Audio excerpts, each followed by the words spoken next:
Welcome to a brand new episode of the podcast with your hosts, Shree and Deep. Dhrishtaketushchekitanah kashirajascha viryavan.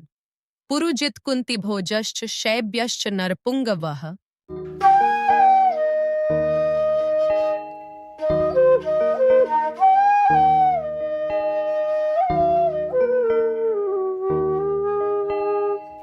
Okay, so we're diving deep today. Deep dive into the Bhagavad Gita, right? Chapter 1, Verse 5. Love it. This is one you sent us. Oh, nice. And we're not just going to be listing off a bunch of names. No. We really want to dig into this and see what we can learn. Absolutely, yeah. I mean, thinking back to our last deep dive with you. Yeah. Remember, Duryodhana was listing off the Pandava warriors in verse 4. Right. Already starting to get some hints about, what's going on in his mind. Yeah, and so verse 5 kind of seems like more of the same on the surface, right? Just like another list of names. It seems that way. But trust us. Yeah. This is so much deeper. There's a lot there. Than just okay, here's another warrior, here's another warrior. Yeah. There's a lot of subtext here. Absolutely. Some pretty amazing symbolism packed into this one verse. Well, let's hear it. So, what does the verse say? Let's have the verse first. Okay, in Sanskrit, it's something like this. Pause. And the English translation is, there are also the heroic Drishtakatu, Chiketana, the valiant king of Kashi, Purujit, Kuntipoja, and Shivya, the best of men.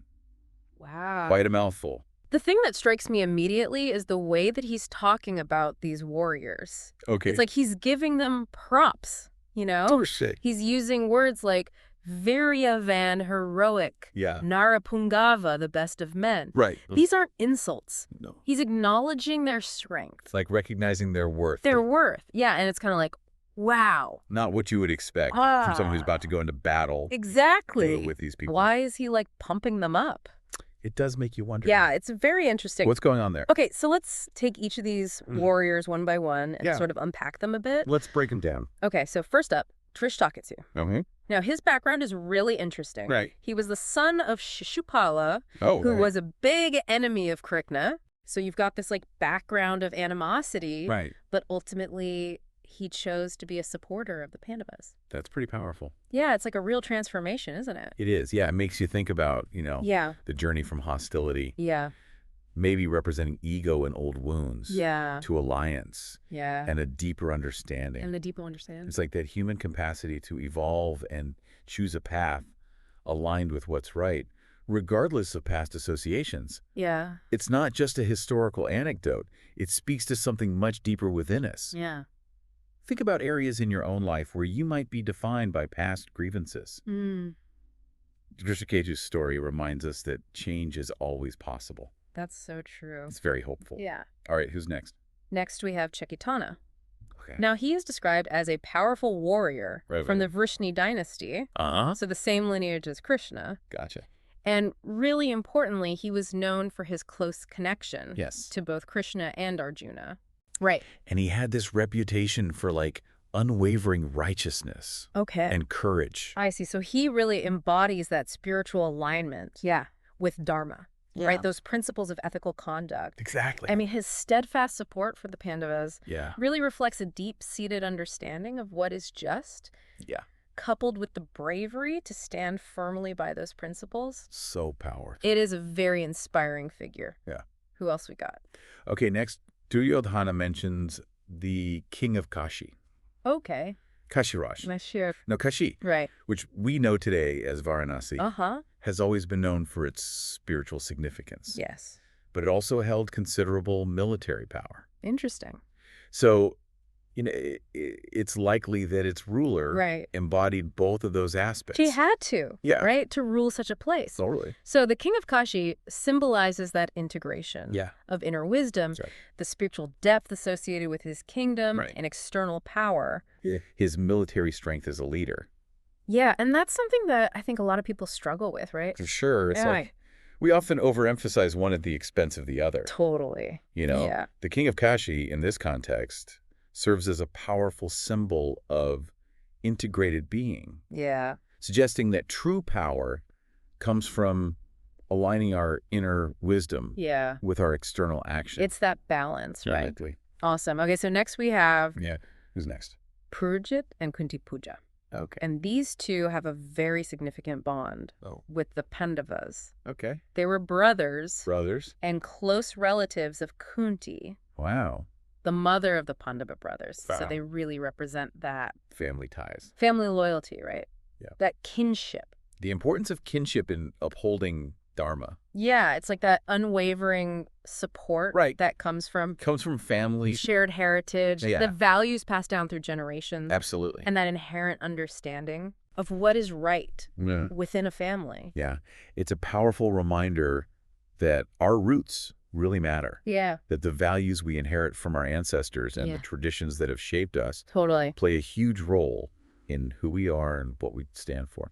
Okay, so last but certainly not least, Right. we have Shabya, Shabya. and he receives a very noteworthy description. Oh, really? What's that? Narapungava, Hmm. the best among men. Now that's quite a title. It is, yeah, and it's not just about physical strength, is it? No, it's much deeper than that. Yeah. It speaks to his moral standing, his Right. inherent character, Yeah. his overall spiritual nobility. So it suggests someone who Yeah. embodies ideal human virtue. Someone who stands as a benchmark Yeah. for what a truly great person should aspire to be. Like the best of the best. The best of the best, exactly. So when you look at this whole picture, Yeah. this verse, it's not just a list of names. It's more like a portrait, a Yeah. very specific Yeah. and rather impressive portrait of the Pandava forces. Right. It's like he's unintentionally Yeah. laying out a moral compass A moral compass. for the Pandava side, Right. highlighting all these qualities. Right, like the potential for inner transformation, Yeah. a strong spiritual grounding, Uh-huh. the harmony of wisdom and action, Yeah. familial bonds rooted in righteousness, Right. and ultimately Yeah. the embodiment of ideal human virtue. Yeah. I mean, it's like, wow. It's quite a lineup. It is. It makes you wonder why he's doing this. That's my question, exactly. Right, like why is he focusing so intently Yeah. on the strengths and seemingly the virtues Right. of the opposing side? Yeah, and he's talking to his own guru, Right. Dronacharya. Yeah. Shouldn't he be like, Yeah. you know? Pumping up his own side. Yeah. Talking about the karma of his advantages. Yeah. Maybe downplay the enemy's prowess a little bit. Right, exactly. Instead, he's doing the opposite. Yeah, it's weird. It is a little bit strange. Okay, so what's going on here?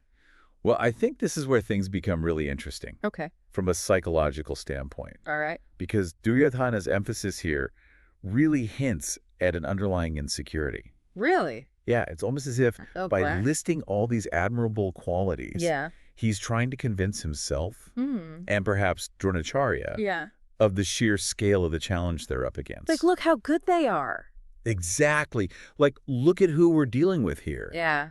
These guys are the real deal. Right. This is not going to be easy. It kind of feels like a form of projection almost, doesn't it? I think so. Yeah. It's like he's so aware on some level Right. that righteousness isn't on his side, Yeah. that he feels a need to almost overstate Mm-hmm. the opposition's strength. Yeah, like if he can make them seem huge, Exactly. then it's okay that he's scared of them. Right, because anyone would be scared of these guys. All right. He's basically justifying his own fear. Wow. That's really interesting. It's a common human tendency.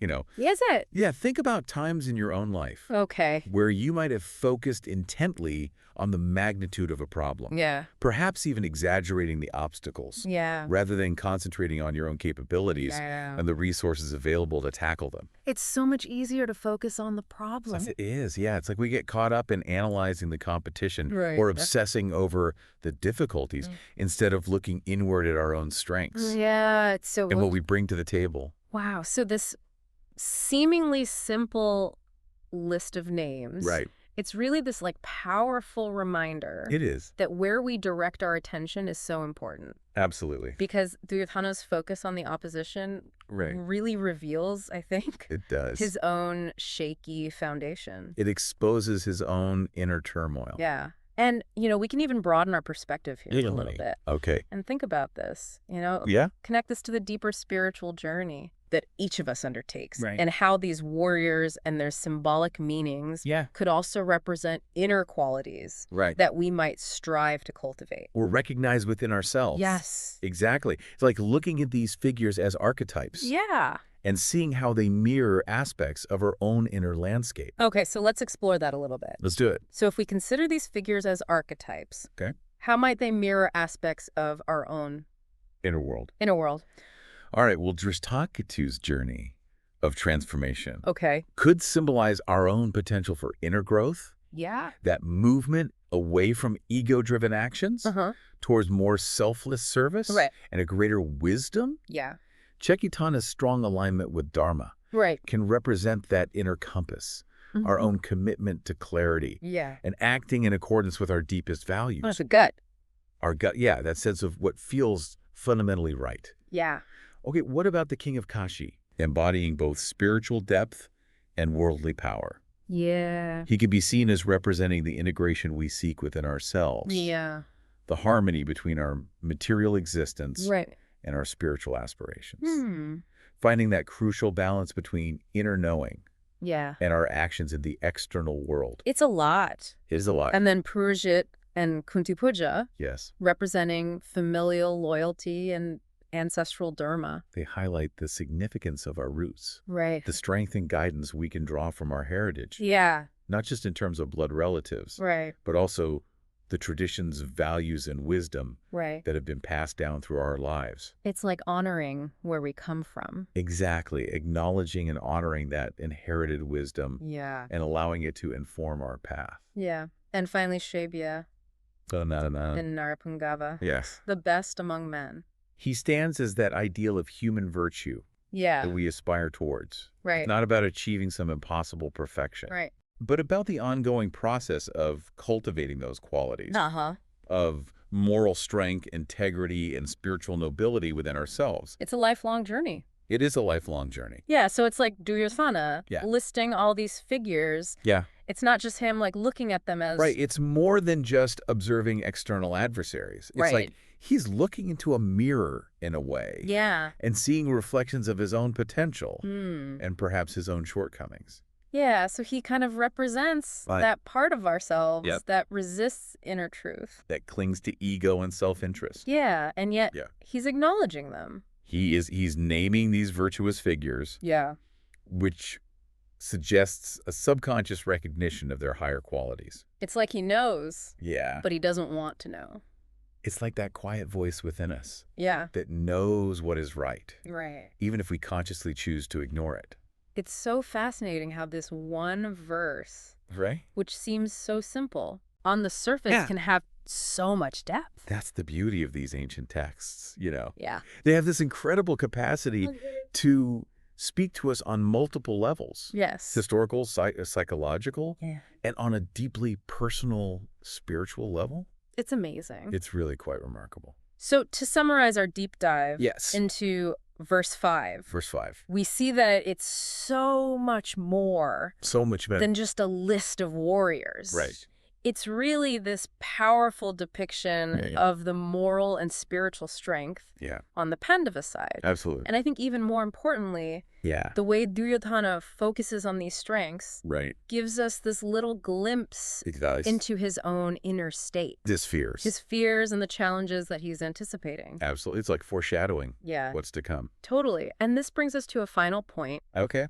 for you all to reflect on. Fine, ready. Consider the opponents or challenges Yeah. that you perceive in your own life. Okay. When you focus on their strengths, Yeah. what are you revealing About yourself. about yourself, about your own underlying values and Yeah. the qualities that you recognize as important? Like, what kind of moral map Yeah. are you observing Yeah. in your own experiences? Oh. And what might that tell you about your own inner landscape Yeah. and your potential for personal growth? Ooh, that's a good one. Something to think about. It is. Thank you for joining us Thank you. on this deep dive, It's been a pleasure. and we'll see you next time. Looking forward to it. Bye. धृष्टकेतुश्चैकितानः काशीराजश्च वीर्यवान् पुरुजित्कुन्तिभोजश्च शैब्यश्च नरपुङ्गवः